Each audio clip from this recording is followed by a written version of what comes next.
Salam pemirsa channel YouTube Ayat Tersirat. Bertemu lagi dengan saya, Arli. Kali ini dalam segmen baru Ayat Tersirat Kisah Rasul Manusia. Sebuah segmen yang membahas kisah-kisah Nabi, Rasul, dan manusia-manusia unggul semacamnya. Namun kali ini menggunakan kacamata ilmu kebenaran yang mengutamakan kedudukan manusia di hadapan Allah daripada sesama manusia. Kacamata yang mengutamakan ilmu, maksud, dan tujuan Allah dalam memberikan ujian kehidupan kepada mereka secara spesifik dan seluruh umat manusia secara umum. Pada episode sebelumnya, kita telah membahas beberapa arti tersirat yang bercerita mengenai Nabi Nuh alias Noah dari surat Hud. Kali ini kita akan melanjutkan pembahasan mengenai ayat-ayat Allah yang tersirat ke surat berikutnya, yaitu surat Nuh dan Yunus. Marilah kita lanjutkan diskusinya. Salam Bu Ririn. Salam Arli. Bu, pada episode sebelumnya kita udah membahas cukup dalam beberapa arti tersirat dalam surat Hud, Bu. Sekarang kita lanjutkan ke surat Nuh ya, Bu. Surat yang judulnya adalah nama nabinya sendiri. Iya, mari. Saya udah pelototin surat Nuh ini, Bu, dan udah eliminasi ayat-ayat yang kemungkinan arti tersiratnya sama aja dengan pembahasan kita sebelumnya. Ya, bagus. Capek juga saya kalau bahas satu persatu. Iya, Bu. Poin pertama adalah ini, Bu. Dari ayat kelima sampai 28 dari surat Nuh ini, sebenarnya berdasarkan pembagian kelompok kemarin itu termasuk kelompok 5. Jadi isinya itu curhatan Nuh kepada Yang Maha Kuasa. Bahwa sang Nabi udah melakukan ini, udah melakukan itu, udah menjelaskan dengan cara ini, dan udah menjelaskan dengan cara itu, dan kemudian hasilnya begini, hasilnya begitu, dan seterusnya. Hingga akhirnya ditutup dengan doa supaya mereka yang kafir itu, mereka yang menentang itu, tolong dihabisi aja sampai tak tersisa, sampai ke anak-anaknya. Oh ya? Iya, Bu. Kalau dilihat secara objektif dengan standar zaman sekarang, kan sadis, Bu, itu doanya.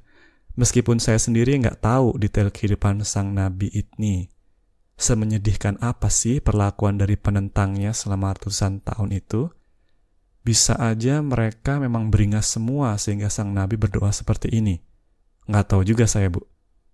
Ya, baguslah. Kamu langsung bisa mempraktekkan ilmu yang kita bahas episode sebelumnya. Supaya jangan memakai nafsu rasa suci, buru-buru dalam menghakimi, baik kepada Nuh maupun penentangnya, sebagai benar dan salah. Tepat sekali ketika kamu bilang bahwa kita di sini sekarang sebagai penonton, sama sekali nggak tahu detail kejadiannya seperti apa di zaman dahulu. Cuma Allah yang tahu. Yang bisa kita lakukan sekarang adalah mengambil ilmunya supaya bisa kita praktekkan dalam kehidupan kita sehari-hari. Mengenai mana yang benar dan mana yang salah karena kejadian ini udah lama berlalunya, kita serahkan saja kepada Yang Maha Adil. Iya, Bu. Jadi apa arti tersiratnya, Bu, dari poin yang pertama ini? Ya, seperti yang udah kamu sebutkan sebelumnya, bahwa doa itu, permintaan yang kita ucapkan kepada Yang Maha Pengasih itu, juga merupakan ujian bagi diri kita. Isi doa yang kita panjatkan itu juga dinilai oleh Yang Maha Penyayang. Apakah isinya menuntut atau menyerahkan diri? Apakah kita sadar bahwa kejadian yang menyedihkan tersebut juga kehendaknya? Atau sebaliknya, merasa bahwa cuma yang senang-senang aja yang dari Allah? Apakah kita memposisikan diri kita semata-mata sebagai korban? Atau disertai juga kesadaran bahwa ada hal yang perlu diperbaiki dari diri kita, ada nafsu yang harus kita lepaskan, dan seterusnya. Kamu harus sadar, Arli, bahwa doa yang kamu panjatkan setiap hari itu bisa menipiskan nafsu di dalam hatimu, tetapi juga sebaliknya, bisa membuat hatimu semakin tebal justru dikendalikan oleh nafsu. Oh ya? Iya. Dalam kasus tertentu, bahkan lebih baik bagimu untuk gak berdoa sama sekali, gak mengharapkan apa-apa dari Allah sama sekali, daripada setiap hari berdoa, tapi isinya menghendaki aja, isinya menuntut doang, isinya merendahkan Allah doang, menganggap Allah itu pembantu yang harus menuruti segala permintaan egois kamu. Waduh. Makanya ibu bilang manusia yang beragama itu belum tentu beriman ya, Bu. Ini contohnya ya, Bu. Rajin berdoa dan beribadah, tapi niat dan isi ibadahnya cuma merendahkan Yang Maha Kuasa. Tepat sekali. Ketahuilah bahwa doa itu hanyalah salah satu dari perwujudan ibadah yang merupakan hasil dari kombinasi akal, rasa, pikir, dan hati kita. Apa artinya? Ya artinya doa kita juga bisa tercemari oleh nafsu. Dalam kondisi seperti ini, untuk setiap kata yang terucap dalam doa, hanya akan berjalan mundur kita di hadapan Allah.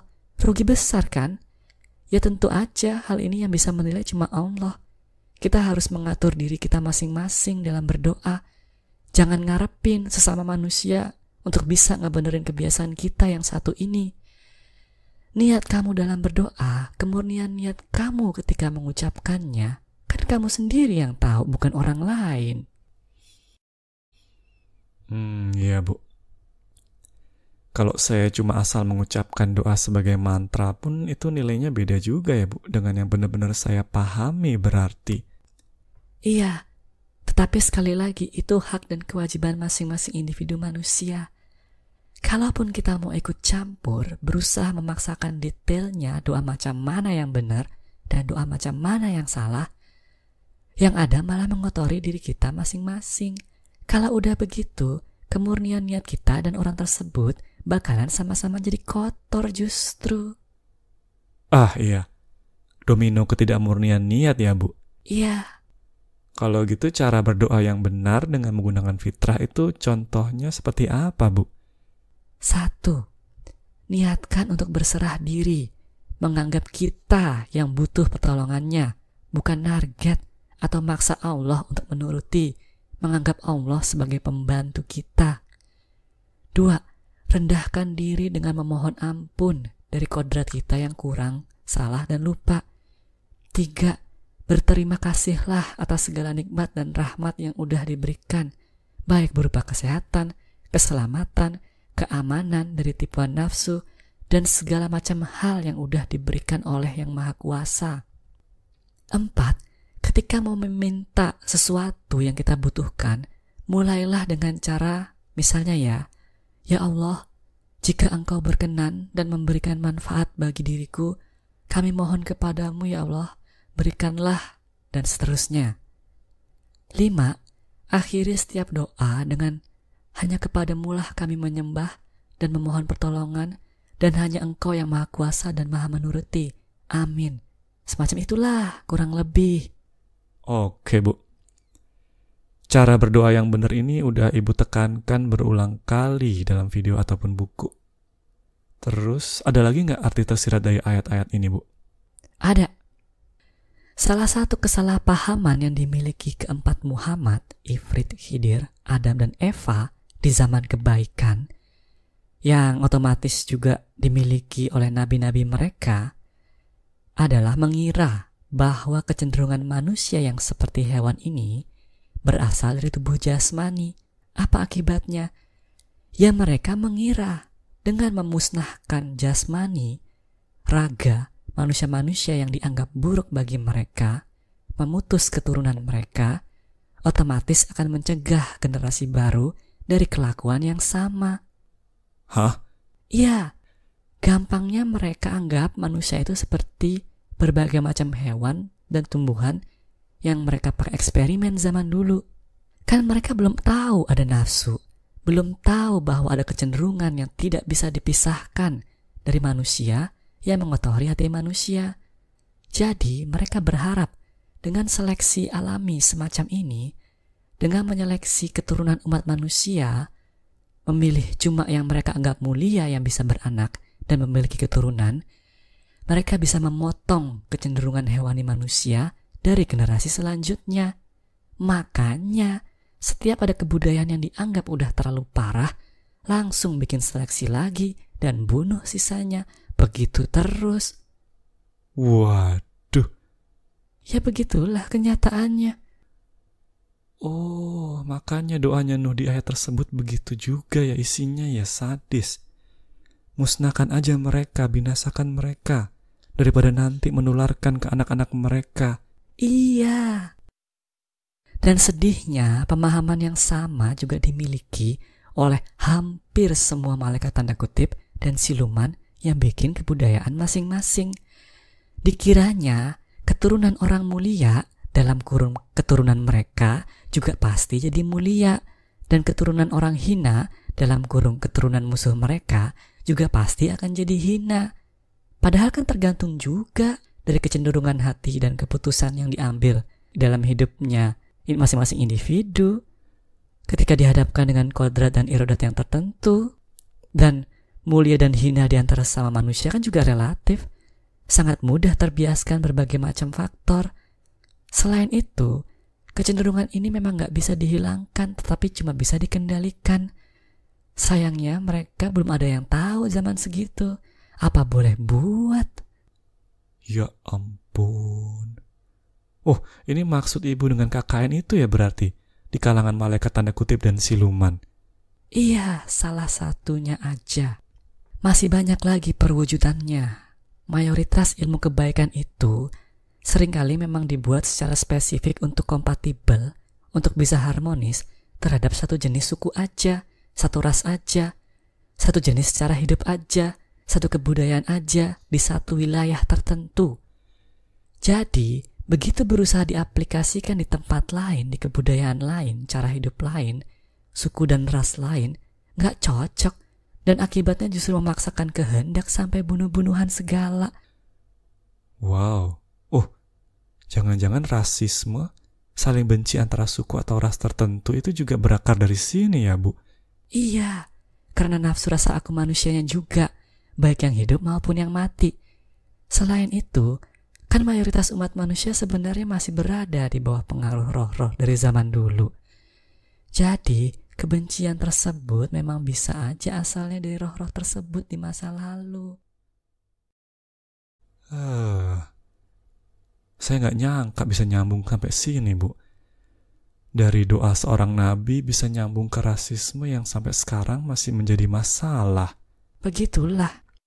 Nah, kalau ilmu kebenaran lain, karena memang kualitasnya bukan berdasarkan atribut jasmani, atribut raga, melainkan kendali fitrah atas hatinya melawan nafsu, ya otomatis ilmunya akan menyesuaikan diri dengan berbagai macam perbedaan tersebut. Wujudnya bisa berubah-ubah tergantung berbagai macam situasi dan kondisi. Tetapi ya itu, karena dunia saat ini dunia lama, masih sangat dipengaruhi oleh roh-roh yang terjebak di sini, ya harus berubah dulu perlahan-lahan manusia yang hidup di dalamnya, baru bisa kelihatan hasilnya. Satu-satunya cara bagi kamu untuk bisa lepas total dari pengaruh roh-roh adalah dengan segera berlari ke dunia baru. Tingkatkan terus level keimanan kamu sehingga minimal sampai ke level 14. Kalau belum sampai situ sih, kamu pasti masih bisa aja dikendalikan oleh mereka. Iya, Bu. Oke, terus gimana? Masih ada nggak ayat-ayat lain yang perlu dibahas? Sebentar, Bu. Surat Nuh ini ada banyak ayatnya. Ada yang ngomongin berhala, itu udah kita bahas sebelumnya, baik mengenai bertuhankan buatan Allah maupun yang ajaran-ajaran kaumnya Nuh itu berasal dari keempat Muhammad juga. Di sini disebutkan nama-nama berhala yang paling top markotop di zamannya Nuh. Ah iya, ada poin penting mengenai hal ini. Seperti yang udah kita bahas sebelumnya, di zaman segitu emang keempat Muhammad masih sangat gemar obral 3K ke anak-anaknya. Nah, kondisi ini otomatis menciptakan masyarakat yang sangat kompetitif dalam mengejar 3K. Segala macam cara akan digunakan manusia untuk meningkatkan 3K-nya, termasuk persaingan dalam menyembah nenek moyang mereka yang gemar berbagi kesaktian dan kekuasaan. Oh, maksud ibu nama-nama berhala itu sebenarnya nenek moyang mereka sendiri yang kebetulannya senang dipuja dan emang gemar berbagi 3K. Iya, bahkan ada kemungkinan bahwa nama-nama berhala itu sebenarnya ya mengacu ke keempat Muhammad itu juga. Hah? Iya, kan mereka sumbernya segala macam ilmu kekuasaan dan kesaktian. Dengan kata lain, entah secara langsung atau tidak langsung, kegiatan penghormatan terhadap berhala ini juga berada di bawah pengetahuan mereka. Jadi nggak aneh bagi saya untuk berspekulasi bahwa berhala-berhala tersebut itu sebenarnya ya mereka juga. Mereka sengaja membuat semacam sistem dengan kode etik tertentu. Semakin manusia menuruti dan mematuhi tata cara tersebut, semakin besar mereka mendapatkan ilmu kekuasaan atau ilmu kesaktian baru. Zaman segitu, atau lebih tepatnya untuk manusia level keimanan terendah, cara begini emang paling efektif supaya manusianya mau patuh. Nah, agama semacam ini kalau diungkapkan dalam bahasa kebaikan zaman sekarang, ya emang bisa dibilang penyembahan berhala. Tapi emang kenyataannya gak sederhana sebagaimana ada di dalam pikiran orang. Iya, lebih rumit dari yang dibayangkan. Untuk level TK emang paling efektif cara ini diiming-imingin ya. Dan ini udah kita bahas sebelumnya bahwa agama-agama yang dianut kaumnya Nuh kala itu yang ngajarin ya keempat Muhammad juga. Terus yang memberikan peringatan dan ajaran baru yang ngajarin juga keempat Muhammad juga. Pusing saya, Bu. Begitulah kenyataannya. Sayangnya manusia-manusia yang dihasilkan pun gak bisa diterima oleh Allah. Nilainya sangat rendah-rendah. Di samping itu, nafsu rasa aku di dalam diri manusia pada akhirnya menjadikan manusianya tidak mampu berubah setiap kali diberikan ilmu baru. Tidak mampu menyadari bahwa perubahan dalam diri mereka memang perlu terus dilakukan tanpa henti. Sebab perubahan itu berarti melepaskan semua 3K yang sudah susah payah mereka kumpulkan seumur hidupnya. Sebab perubahan itu berarti mengakui bahwa diri mereka yang selama ini mereka anggap udah tinggi, ternyata rendah dan gak ada apa-apanya di hadapan Allah.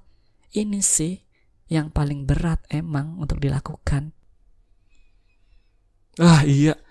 Makanya kaum yang miskin dan gak punya apa-apa secara objektif emang lebih mudah untuk menganut agama baru bawaan Nuh ya, Bu? Iya. Oke, Bu, ngerti. Lanjut. Dalam curhatannya di surat Nuh ini, Bu, Nabi Nuh menceritakan berbagai macam cara untuk meyakinkan umatnya. Ini kan sama aja dengan mencoba membuka kunci pintu hati itu kan, Bu? Iya. Oke. Kalau gitu satu lagi, Bu, surat Yunus. Ada 2 ayat yang menyinggung Nuh dan termasuk dalam golongan 3, 4, atau 5, Bu. Ini, Bu, kedua ayat tersebut. Oke.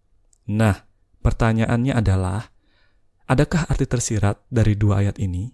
Arti tersirat dari gertakan Nuh kepada penentangnya untuk segera membunuh dirinya aja jika mereka memang keberatan dengan ajaran dan peringatan yang dibawa oleh sang Nabi? Ada.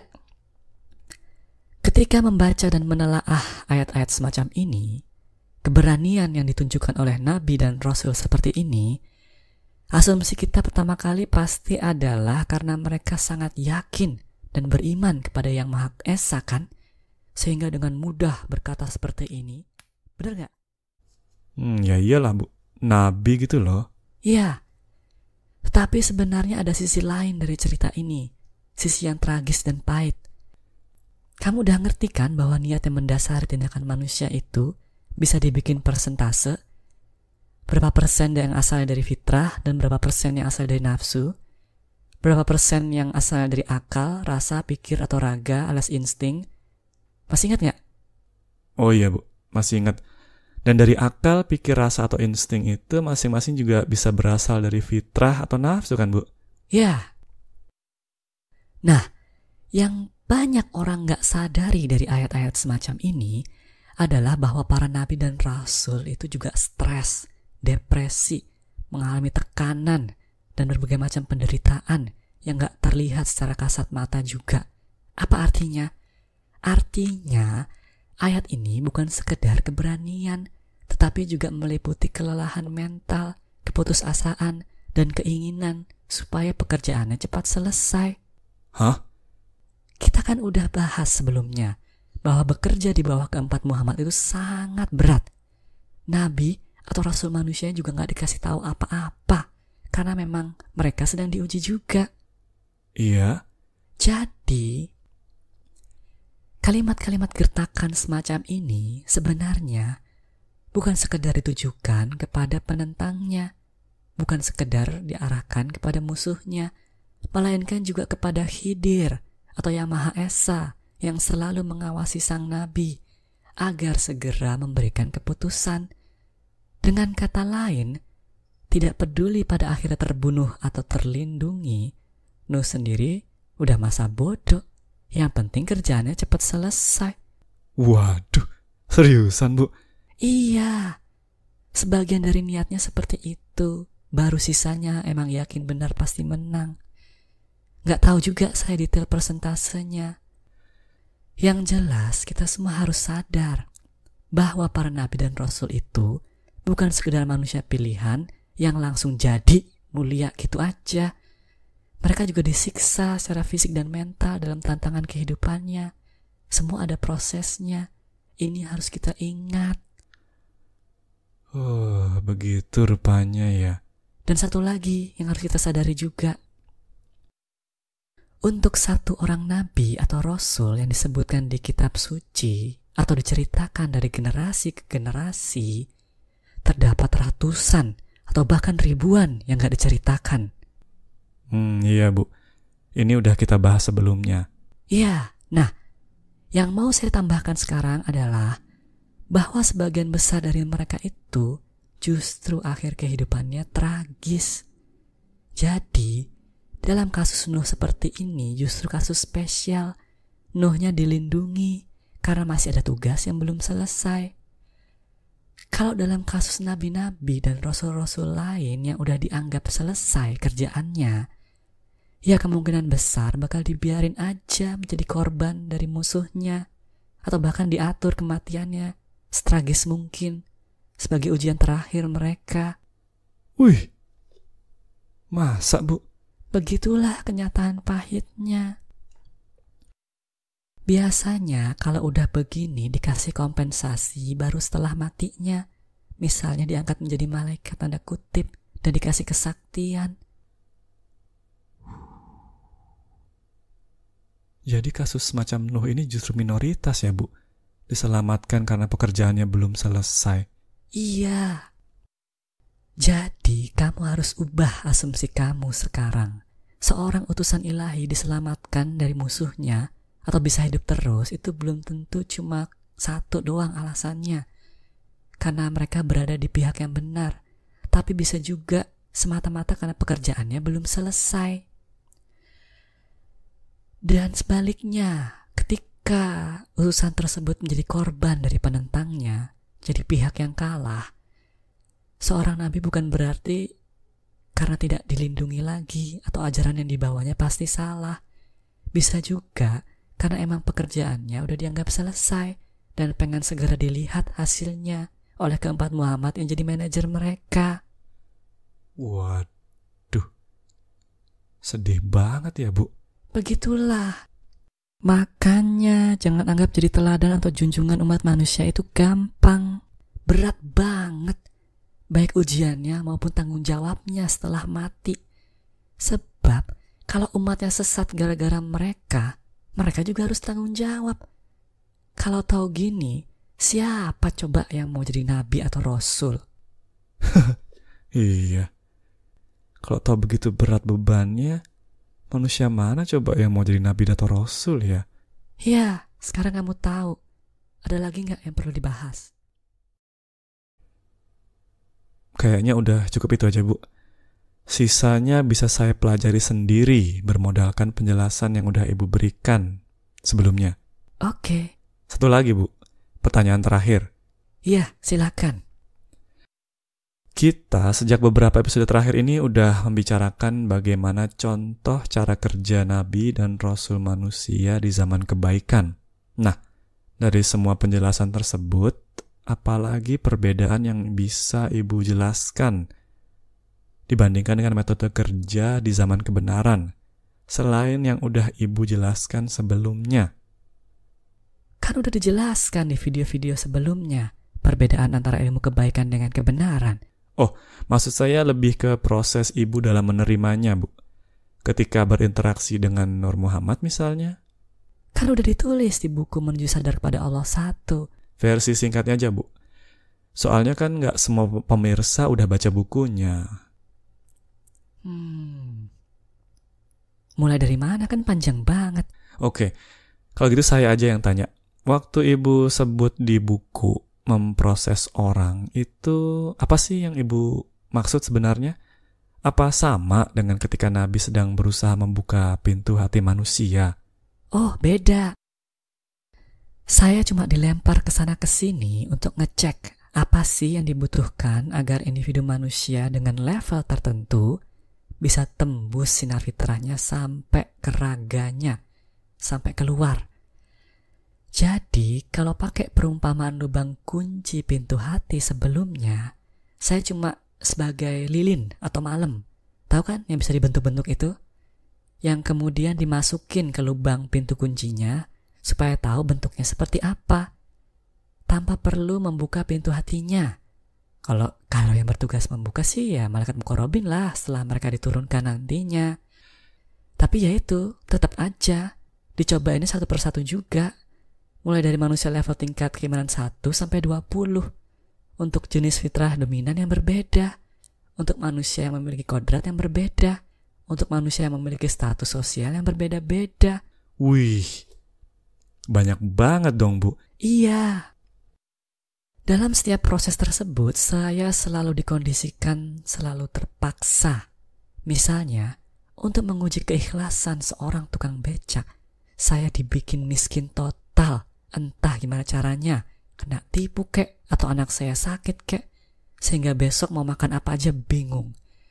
Saya dibikin supaya butuh pertolongan tukang becak tersebut. Gimana respon mereka ketika melihat orang yang membutuhkan ini, saya ini, dicatat hasilnya. Kemudian di tahapan kedua, saya dibikin lebih makmur dari mereka dan gak butuh mereka lagi. Dicek lagi hasilnya gimana. Apakah dia akan tetap ramah atau justru membenci saya? Kemudian kalau mau menguji orang kaya juga sama. Kadang-kadang saya juga dikondisikan jadi kaya dulu, terus dicoba lagi kalau saya jadi miskin gimana hasilnya. Sederhananya sih gitu.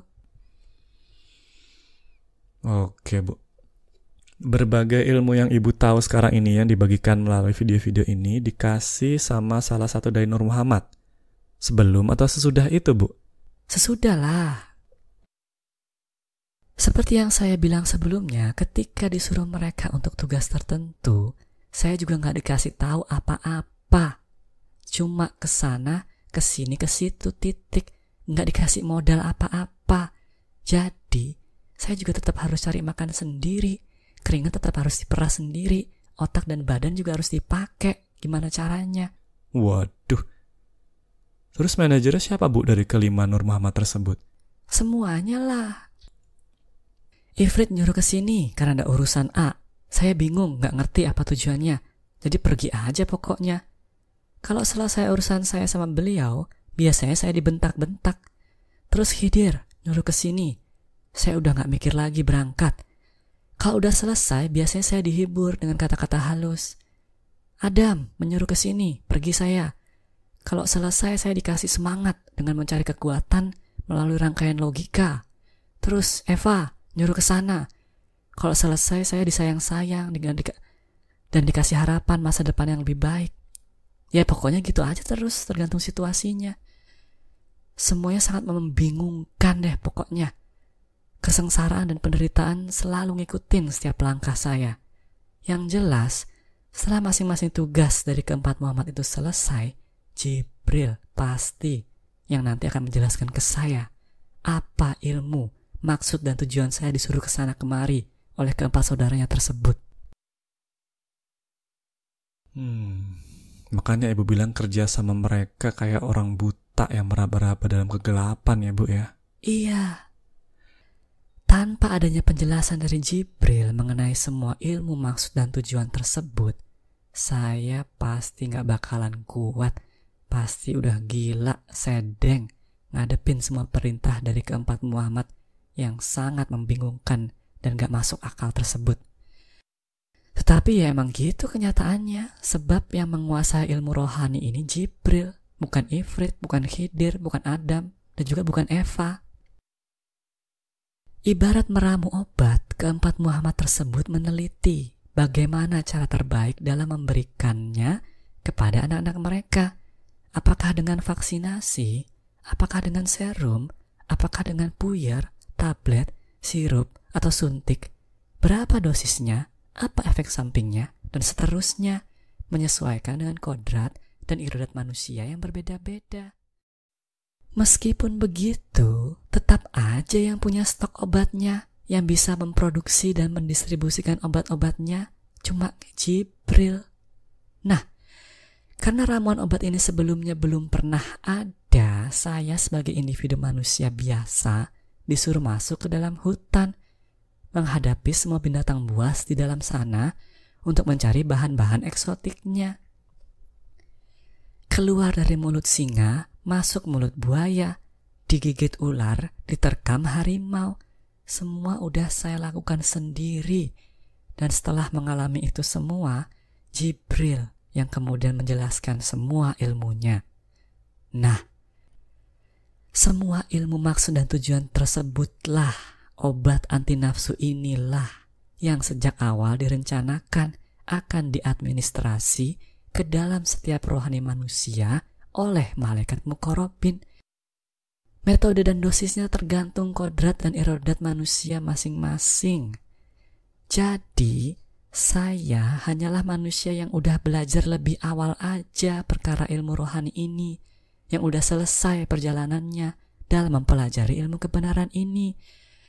Cuma masalah waktu, hingga akhirnya semua individu manusia juga memiliki ilmu yang sama. Kamu, teman-teman kamu, dan semua pemirsa, semua tanpa kecuali juga harus mencapai titik ini, cepat atau lambat, mau gak mau.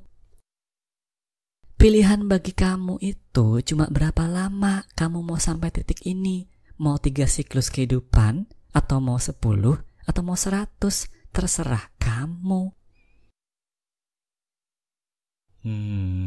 Untuk semua individu manusia ya obatnya. Lah, terus yang level 18, 19, 20 yang udah digaris kemarin itu gimana, Bu? Mereka itu adalah manusia yang buta hatinya.